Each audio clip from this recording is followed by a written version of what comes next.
नमस्कार साथियों, मेरा नाम है योगेश्वर। आप देख रहे हैं द पैराडाइज एकेडमी। तो जैसा कि हमने हिंदी व्याकरण में चर्चा की अभी तक, जो हमारा संधि है, ठीक है, सर्वनाम है, वचन है और हमारा जो लिंग है, ठीक है, संधि समास, हम सबकी चर्चा कर चुके हैं। क्रिया विशेषण, इन सबकी हम चर्चा कर चुके हैं। आज हम चर्चा करेंगे अव्यय, ठीक है।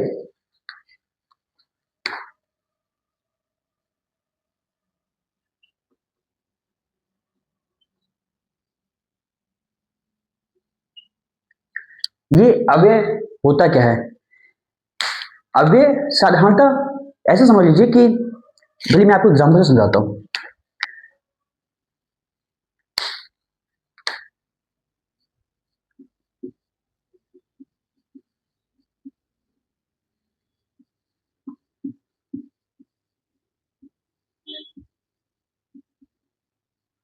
यहाँ एक वाक्य लिखा है मैंने, मैं यहाँ लिखता हूँ, ठीक है। अब ध्यान दीजिएगा, मैं यहाँ लिखता हूँ, इसमें वचन कौन सा है? इसमें वचन है एक वचन, एक वचन, ठीक। इसमें लिंग कौन सा है? इसमें लिंग है आपका पुल्लिंग, ठीक। और इसमें समय कौन सा है? मतलब जो हमारा काल होता है, काल के 3 प्रकार होते हैं, भूतकाल, भविष्यकाल, वर्तमान काल। तो मैं यहाँ लिखता हूँ, ये जो हूँ है, इससे हमें पता चल रहा है कि ये हमारा वर्तमान काल है, वर्तमान, ठीक है। तो इसमें 3 चीजें हमें पता चल रही है कि पहला ये एक वचन है, मैं यहाँ लिखता हूँ, ये मैं हमको बता रहा है कि ये एक वचन है। पुल्लिंग, मैं यहाँ लिखता हूँ, ता हूँ, ठीक है, ये बताता है हमें कि यहाँ पर ये पुरुष है, ठीक। और इसके साथ ही साथ ये लिखता हूँ, ये बताता है वर्तमान जो काल है वो बताता है, ठीक। अब इसको हम बदलते हैं, जरा देखिए, इन तीनों को बदलते हैं। पहला बदलते हैं, ये देखिए, हम इसका जो है वचन वो बदलते हैं, ठीक।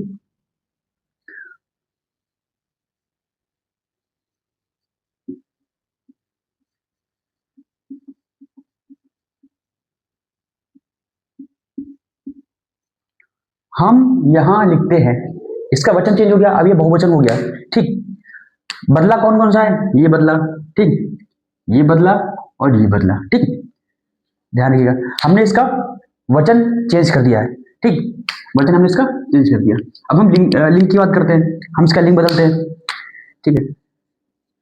मैं यहाँ लिखता हूँ, पुल्लिंग है, पुल्लिंग को हम करते हैं स्त्रीलिंग।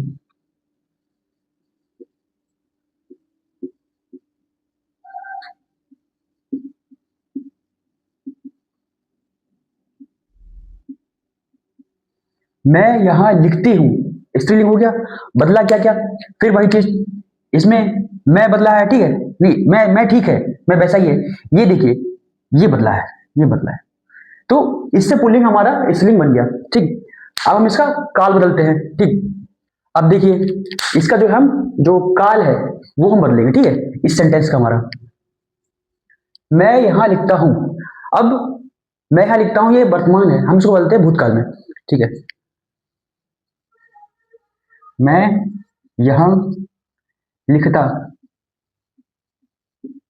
लिखता था, ये देखिए क्या बदला है इसमें, इसमें ये देखिए,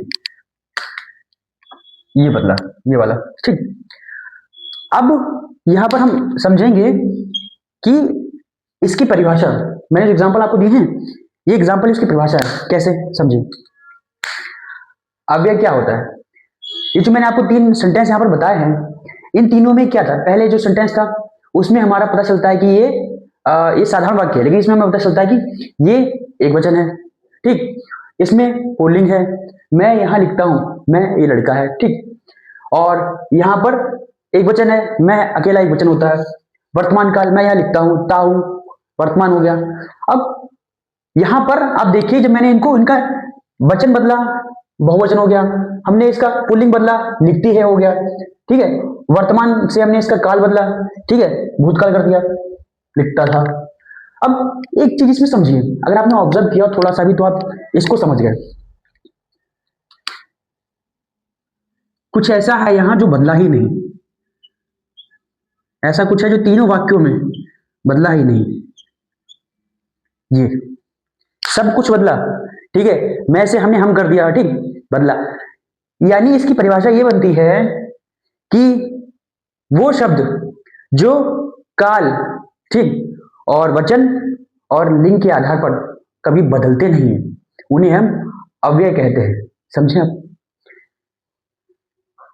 ये आपका वचन और ये आपका लिंग और काल, इन तीनों में जो चीजें नहीं बदलती है, जो सेंटेंस, जो वाक्य नहीं बदलते हैं, उनको हम कहते हैं अपने अवयव। ये हमेशा यही रहेगा।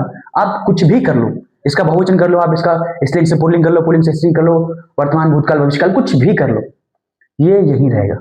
अव्यय वो होते हैं जो इनके हिसाब से कभी बदलते नहीं। ठीक, चलिए इसकी परिभाषा देखते हैं।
वे शब्द जो काल, वचन व लिंग के आधार पर कभी भी नहीं बदलते हैं।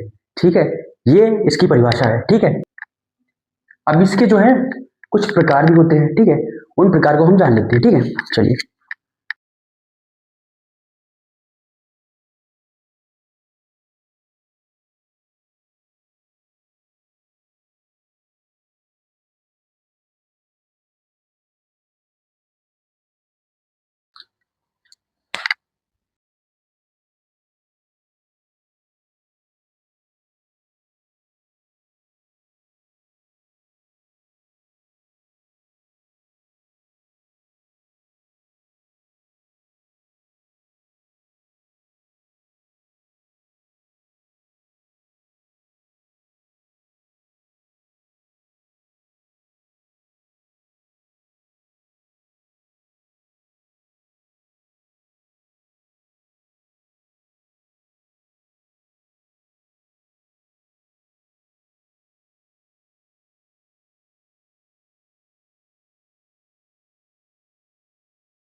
तो ये आपके अव्यय के चार प्रकार हैं। ठीक, इन चारों को हम विस्तार से समझेंगे। ठीक है, चलिए।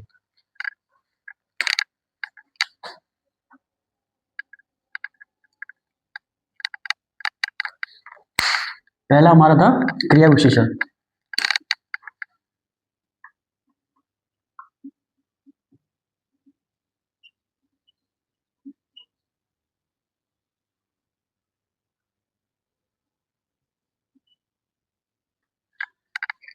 पिछले वीडियो में हम जो चर्चा कर रहे थे, तो हमने कुछ पिछले वीडियोस में जो चर्चा की है, जैसे कि हमने विशेषण की भी चर्चा की और हमने क्रिया की भी चर्चा की। विशेषण क्या था? संज्ञा और सर्वनाम की विशेषता बताने वाले को हम क्या कहते हैं? विशेषण कहते हैं। ठीक है, लेकिन इसके साथ ही साथ जो हमारा क्रिया है, तो क्रिया थी, हमको हमने बताया था क्रिया जो हमारी, जिसमें इंग्लिश में जिसको वर्ब कहते हैं। ठीक है, क्रिया की हमने चर्चा की थी। ठीक है, अब जो टॉपिक आया है वो है क्रिया विशेषण। ठीक है, अब क्रिया विशेषण में क्या होता है? क्रिया विशेषण में वह विशेषण जो क्रिया की विशेषता बताता है। जैसे मैं वाक्य बताता हूं, फिर परिभाषा बताता हूं। ठीक,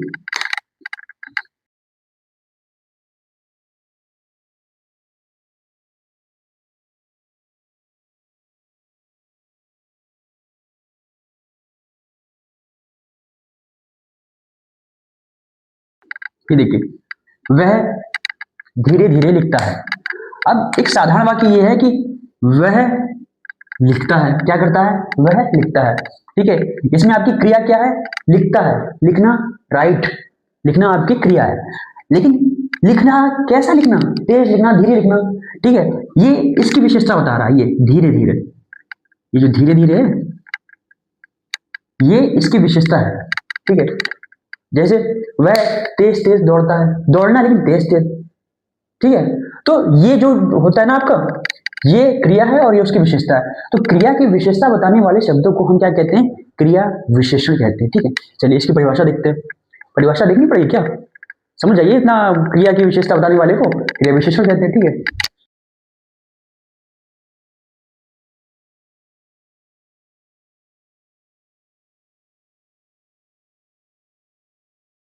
और ये जो क्रिया विशेषण है, जो मैंने आपको सेंटेंस बताया, जो मैंने आपको वाक्य बताया, उदाहरण जो दिया, बस वही परिभाषा है, समझ लीजिए।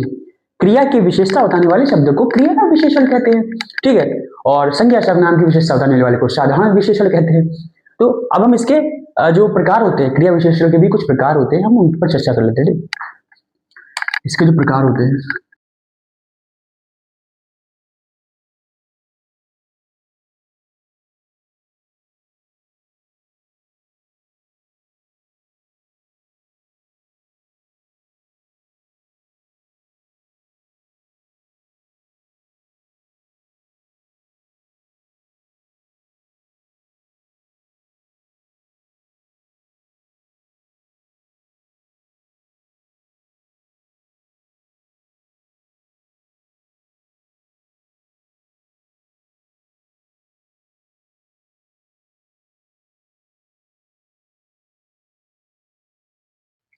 ये देखिए, क्रिया विशेषण के आपके चार प्रकार होते हैं। कालवाचक, जो कि आपका क्या बताता है, जो आपका समय बताता है, समय। ठीक, ये आपको समय बताएगा।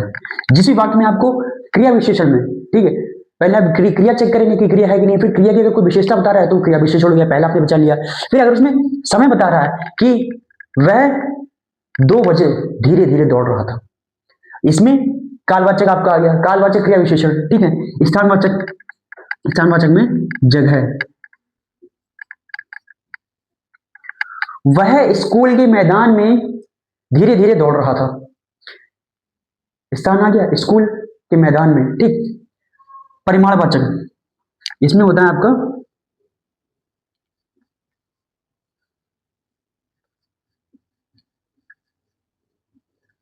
इसमें आपका माप तौल होता है। ठीक, जैसे मैंने आपको बताया था, परिमाणवाचक में मैं आपको पढ़ा रहा था, तो उसमें मैंने आपसे चर्चा की थी कि परिमाणवाचक वो होता है जिसमें हम क्वांटिटी की बात करते हैं। ठीक है, क्वांटिटी मतलब हम जो जो हमारी संख्या, हमारी जो क्षमता होती है उसकी हम बात करते हैं। ठीक है, जैसे वह 2 लीटर दूध लाया, या वह थोड़ा दूध लाया, परिमाणवाचक, वह थोड़ा दूध लाया। ठीक, ये परिमाणवाचक अनिश्चित वाला है। ठीक, अनिश्चित परिमाणवाचक, इसमें माप तौल, हम तौलते हैं, 2 किलो चक्की से आटा लाया, ठीक है, थोड़ा सा दूध लाया, दूध थोड़ा सा, ठीक है, 2 किलो दूध लाया, तो हम उसको तौल पा रहे हैं। हम जिसको मापते हैं, तौल पाते हैं, किसी पैमाने से हम उसको नाप पाते हैं। ठीक है, वजन करना, हम उसको तौलना, ठीक है, वो सब चीजें आपकी परिमाणवाचक में आती हैं। ठीक, रीतिवाचक, रीतिवाचक क्या होता है, देखिए,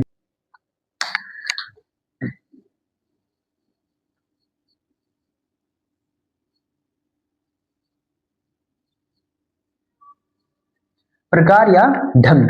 ये क्या होता है, ढंग का मतलब ये होता है कि जैसे मान लीजिए वह अचानक गिर पड़ा, वह अचानक गिर पड़ा, ये जो सडन हुआ, जो ये अचानक जो हुआ है, अचानक जो शब्द है, मतलब जो ढंग होता है, वह अचानक आ धमका। ठीक है, ये जो शब्द है अचानक जो बीच में आ रहा है, इसको हम रीति बोलते हैं। ठीक, ये आपका रीति होता है। ठीक, ठीक है, ये आपका रीति होता है।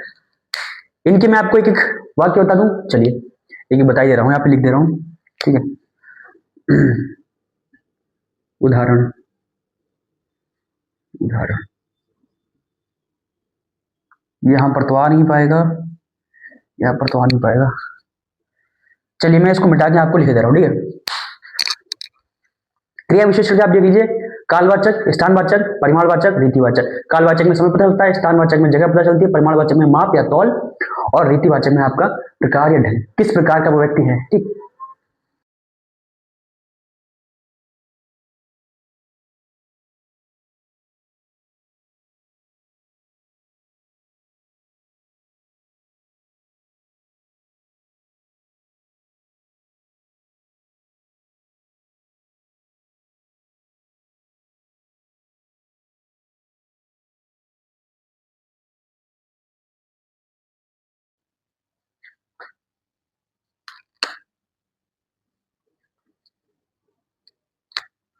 वह अभी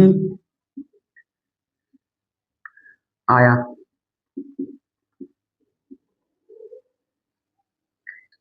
ठीक है, एक बात हो गया।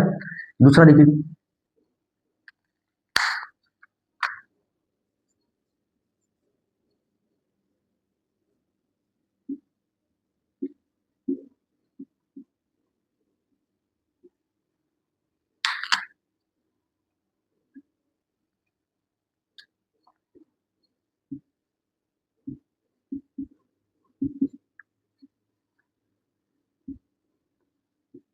वह थोड़ा दूध लाया।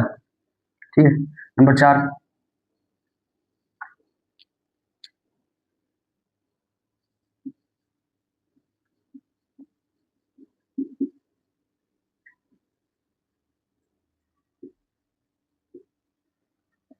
ये 4 सेंटेंस आपके 4 जो प्रकार मैंने अभी बताया उसके हिसाब से।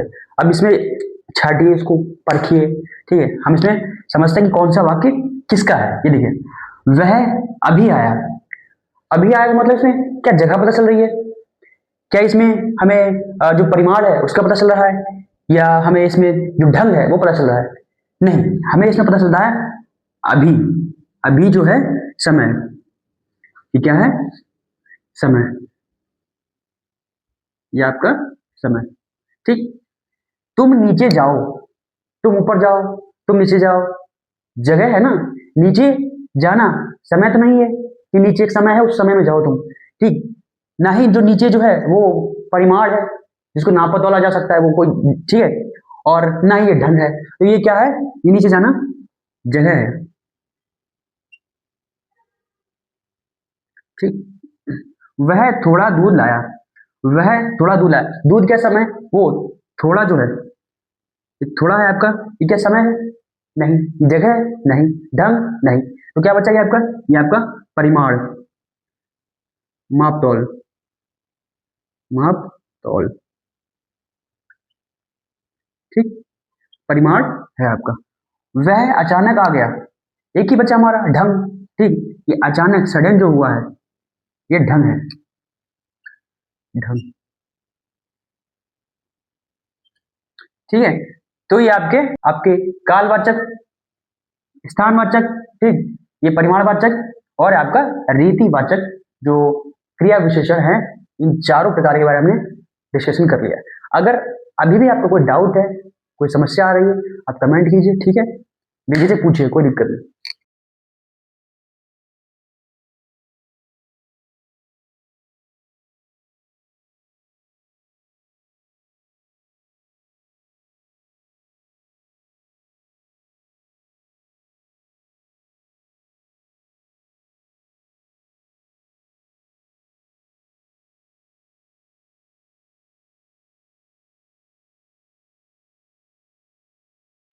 अब हम चर्चा करेंगे जो हमारा विस्मयादि बोधक शब्द है। ठीक है, जो हमारा इसका भेद है, इस पर हम चर्चा करेंगे। ठीक है, चलिए इस पर हम चर्चा करते हैं।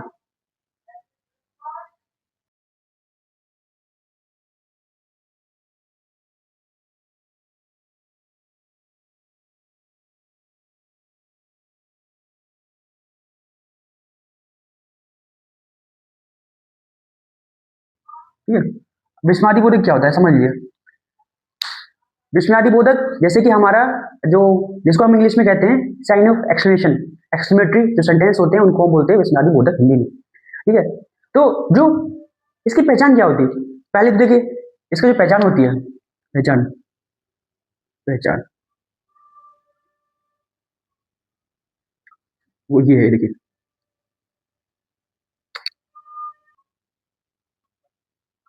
ये आपको दिख रहा है, ये निशान आपने कहीं ना कहीं देखा होगा सेंटेंस में कुछ बाकी उसमें। तो ये जो अगर कहीं पर लगा हुआ है तो वो विस्मयादि बोधक है, ठीक है। इसके अलावा क्या पहचान होती है, इसके अलावा ये पहचान होती है कि इसमें मन के जो भाव होते हैं, ठीक है, उनकी चर्चा होती है। जैसे खुशी, हैरानी, घृणा, दुख, नफरत, दर्द, ये सब मन के भाव है हमारे। तो मन के भाव का जिसमें जिन वाक्यों में वर्णन होता है और विस्मयादि बोधक चिन्ह लगा होता है, वो हमारे विस्मयादि बोधक अव्यय कहलाते हैं, ठीक है। चलिए हम बात देखते हैं, ये परिभाषा हो गई। अब हम इसके देखते हैं सेंटेंस, ये शब्द, जिससे कि आप इसको पहचान सकें, ठीक है। इसका शब्द है वाह, ओह, अरे, छी, हाय। इस तरह के जो शब्द है वो आपके आते हैं, ठीक, इससे आप पहचान सकते हैं। वाह, अरे, ओ, छी, हाय, ठीक। अब हम वाक्य देखते हैं।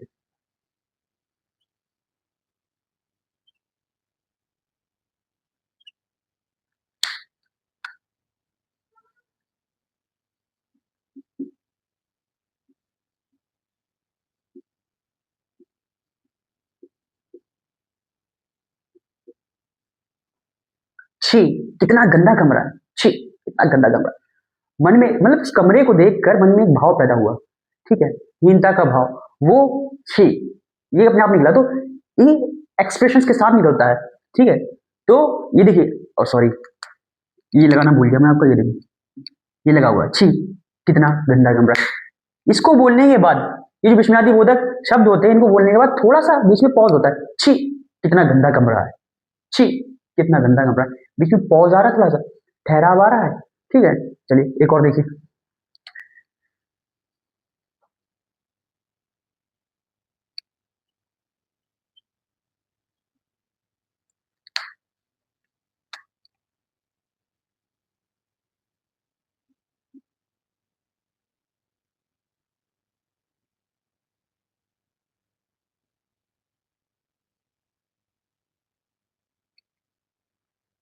वाह, कितनी सुंदर हो तुम, वाह, कितनी सुंदर हो तुम।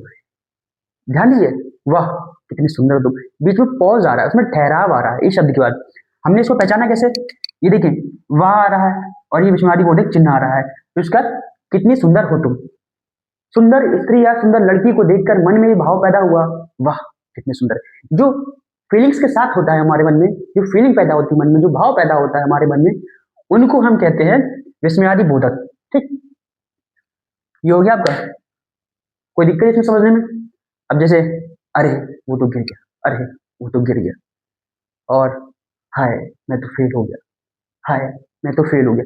पॉज आ रहा है उसमें, चलिए ये पॉज होता है, ठीक। तो ये आपका हो गया विस्मयादि बोधक।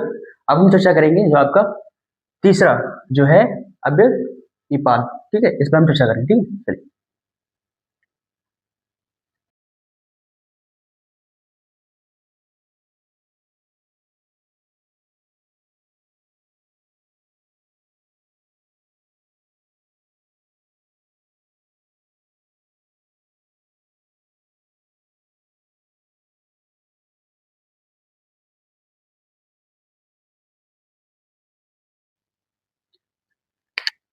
निपात, ठीक है।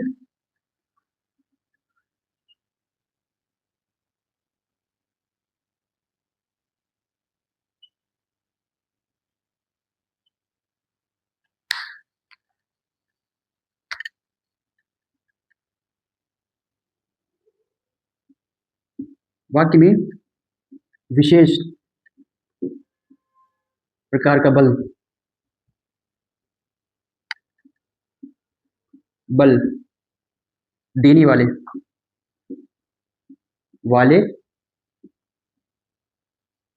शब्दों को निपात कहते हैं। समझ में आया? वाक्य में विशेष प्रकार का जो बल देने वाले शब्द होते हैं उनको हम निपात कहते हैं।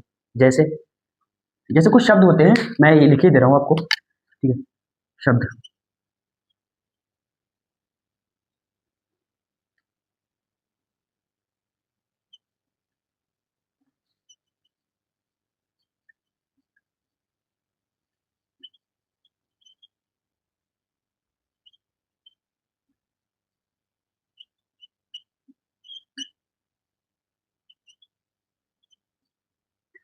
ही भी मात्र केवल तक सिर्फ आदि। क्योंकि हम अव्यय की बात कर रहे हैं। अव्यय का मतलब होता है कि हमारे वे शब्द जो आपके लिंग वचन और काल के हिसाब से बदलते नहीं है।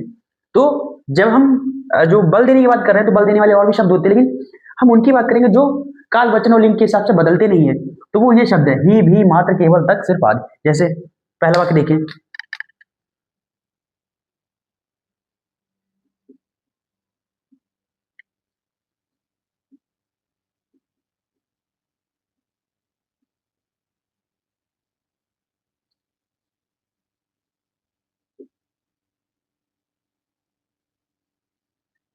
सोहन के पास मात्र 10 रुपए है।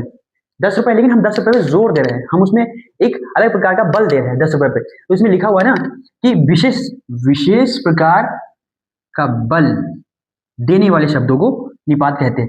तो विशेष प्रकार का बल सोहन के पास मात्र 10 रुपए है। 10 रुपए तो है, लेकिन हम 10 रुपए पे जोर दे रहे हैं, मात्र 10 रुपए। समझ रहे? चलिए एक और देखना है क्या? चलिए एक और देख ले रहे हैं।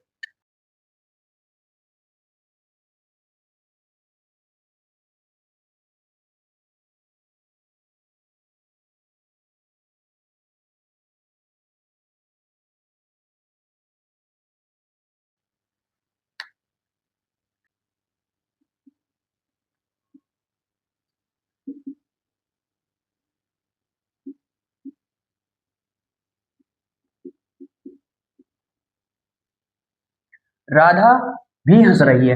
राधा हंस रही है, सब हंस रहे हैं, राधा भी हंस रही है, लेकिन राधा भी हंस रही है। हमने क्या करा है इसमें, जो भी है, हमने हंसने पर ज्यादा जोर दिया। हंसने का लिए हमने उसको उस पर ज्यादा जोर देने के लिए जो अव्यय हमने यूज किया है वो है भी। हमारा परिभाषा में भी दिया हुआ था, मैंने मिटा दिया, परिभाषा में भी दिया हुआ था, ठीक है। तो निपात उसे कहते हैं जो वाक्य में ऐसे शब्द जो कि विशेष प्रकार का बल देते हैं। जैसे कि मैंने आपको बताया मात्र है, भी है, ठीक है। ये सभी जो शब्द होते हैं आपके, ये ही ही भी मात्र केवल तक सिर्फ आदि, ठीक है। ये सभी जो हैं कभी बदलते नहीं है काल वचन और लिंग के हिसाब से, और ये विशेष प्रकार का बल भी देते हैं, ठीक। चलिए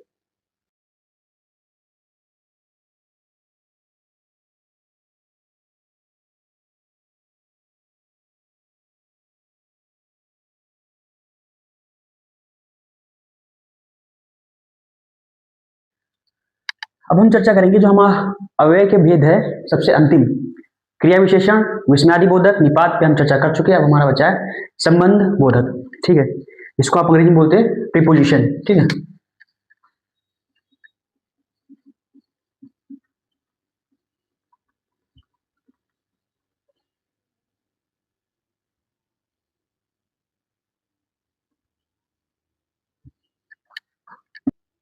संबंध वादक में, संबंध बोधक में कुछ शब्द होते हैं। देखिए इसका जो नाम है संबंध बोधक, इससे मतलब समझिएगा कि ये संबंध जो बताता है किसी सेंटेंस में, किसी वाक्य में, वो कर्ता का कर्म से या फिर किसी और चीज से संबंध स्थापित करता है, ऐसा कुछ नहीं है, ठीक है। इसके नाम पर मत जाइएगा, बस इतनी सी बात मैं कहना चाह रहा हूँ। संबंध बोधक में कुछ शब्द होते हैं, जो शब्द अव्यय होते हैं उनके जरिए हम पहचानते हैं कि वो संबंध बोधक हैं, ठीक है। शब्द पहचानिए, देखिए देखिए शब्द कौन से होते हैं। प्रीपोजिशन है आपका, अंग्रेजी में इसको प्रीपोजिशन बोलते हैं। के बाद, के नीचे, के ऊपर, ठीक है, के दाएं, के बाएं,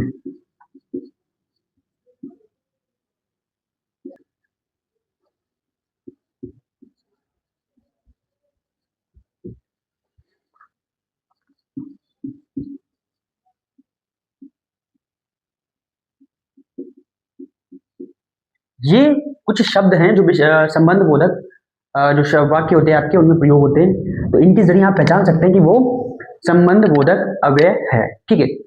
इनके वाक्य हम देखते हैं, चलिए।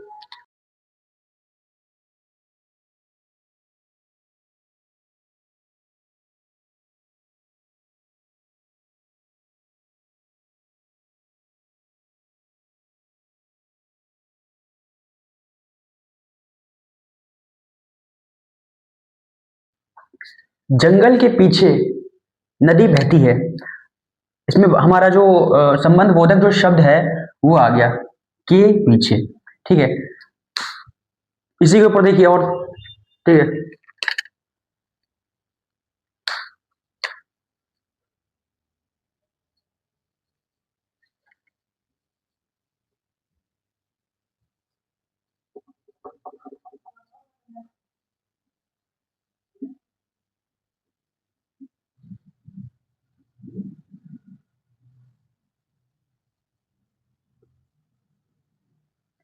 वह पूरब की ओर बैठा है। किस ओर बैठा है? पूरब की ओर बैठा है। यह आपका संबंध बोधक का जो शब्द है, और जो संबंध बोधक की जो दो एग्जांपल्स मैंने लिखे हैं उसके हिसाब से इसके जो शब्द है वो आ रहा है। तो कुल मिला के आप इसके शब्द याद रखिए। जो मैंने शब्द यहाँ लिखे हैं, ये शब्द जो है आपके संबंध बोधक वाक्य में आएंगे, उनको आप पहचानिए और उनको अंडरलाइन कीजिए या उनको फिल कीजिए। ठीक है, जो भी आपके एग्जाम में आता है संबंध बोधक। अच्छा, एक रह गया इसका एक एग्जाम्पल, इसका एक जो भेद है वो रहेगी आपका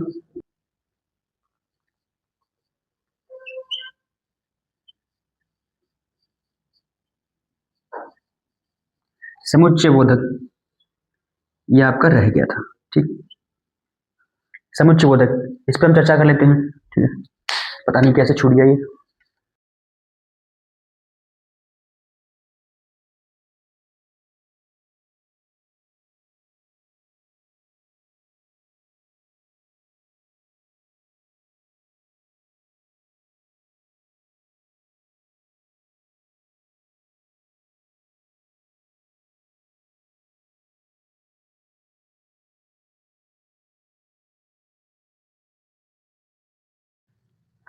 अब हम चर्चा करेंगे समुच्चय बोध।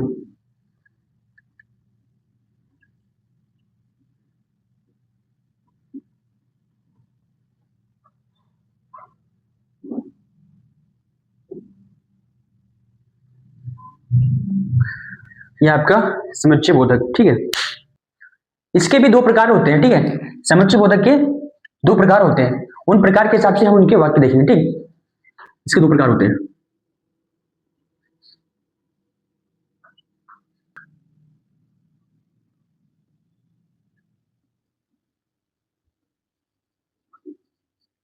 समानाधिकरण।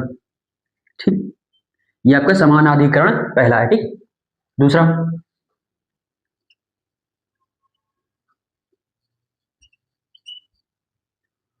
व्यधिकरण। ठीक है, ये इसके दो प्रकार हैं, इनके हिसाब से हम इनके वाक्य देखेंगे। ठीक, समानाधिकरण से ही सामने पता चल रहा है हमें इसके कि समान लिखा है ना, समान। तो इसमें जो वाक्य होते हैं वो समान होते हैं। ठीक है, देखिए एग्जांपल देखिए,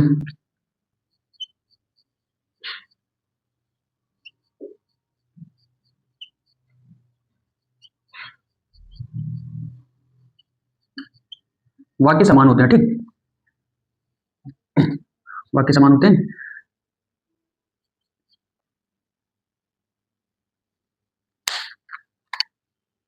और तथा, एवं, या, इस प्रकार के जो शब्द हैं आपके इसमें आते हैं। ठीक, दो जो वाक्य होते हैं, दो वाक्यों को जोड़ने के लिए बीच में इन शब्दों का प्रयोग किया जाता है, जो कि समुच्चय बोधक के समानाधिकरण में आते हैं। ये जोड़ते तो हैं दो वाक्यों को, दो वाक्यों को जोड़कर एक वाक्य बनता है, लेकिन पहला वाक्य जैसे कि और लगाया है, और से पीछे का पहले वाक्य और के बाद का जो वाक्य, दोनों समान होंगे। ठीक है, समान होंगे और पूर्ण होंगे। ठीक, व्याधिकरण देखिए, इसमें इसका उल्टा होता है।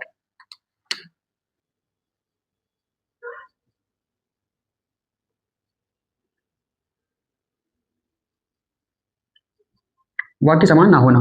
ठीक है, इसके जरा शब्द देखिए,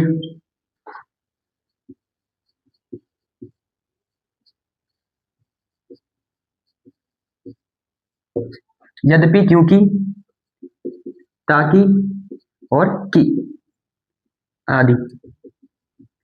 ठीक है, शब्द इससे ज्यादा भी होते हैं, लेकिन मैं यहाँ आपको जो समझाना चाह रहा हूं वो ये समझिए कि समानाधिकरण में जो आपके दो वाक्य जुड़े होंगे तो वो दोनों बराबर होंगे, समान होंगे, दोनों का अर्थ पूर्ण हो रहा होगा, इससे पहले और से और के बाद। ठीक, इसमें क्या होगा, ये जो वाक्य आपके लिखे इन वाक्य से पहले का जो वाक्य है वो अधूरा होगा, दूसरा जो वाक्य है वो भी अधूरा होगा।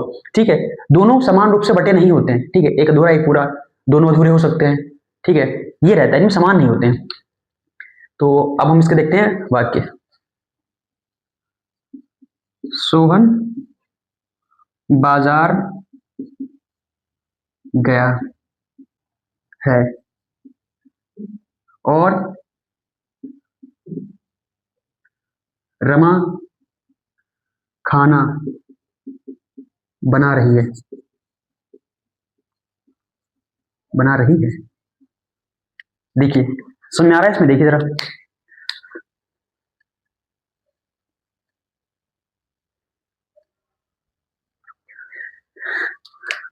सोहन बाजार गया है, सोहन बाजार गया, ये सेंटेंस पूरा है। ठीक है, और लगा हुआ है हमारा, ठीक, इसमें से हमारा समानाधिकरण में से रमा खाना बना रही है, रमा खाना बना रही है, एक पूरा एक वाक्य है।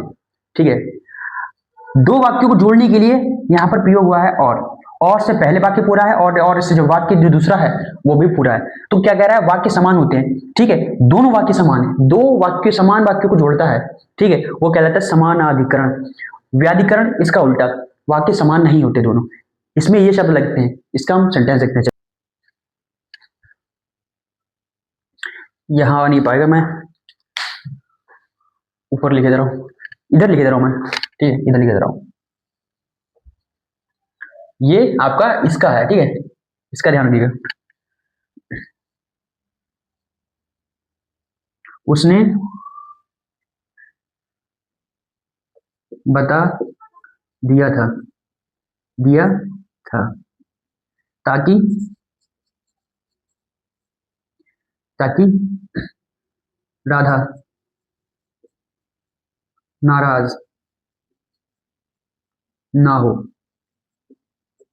अब देखिए, उसने बता दिया था कि ताकि राधा नाराज ना हो, उसने कुछ बताया और राधा नाराज ना हो, दो वाक्य तो है लेकिन दोनों समान रूप से बटे हुए नहीं। उसने क्या बताया, पता नहीं, राधा क्या बताया, राधा नाराज ना हो। ठीक है, दो अलग चीजें हैं लेकिन दोनों समान नहीं है, उसमें ताकि शब्द भी आ रहा है। तो ये हमारा हो गया, ताकि लगा हुआ है, ये हमारा समुच्चय बोधक का व्यधिकरण हमारा जो होता है वो हो गया। ठीक है, तो हमने आज पढ़ा अव्यय के जो प्रकार हैं उनको हमने पढ़ा। ठीक, क्रिया विशेषण, विस्मयादि बोधक, निपात, संबंध बोधक और हमारा समुच्चय बोधक। ठीक है, जो कि हमारा छूट गया था लास्ट, कोई बात नहीं, याद आ गया।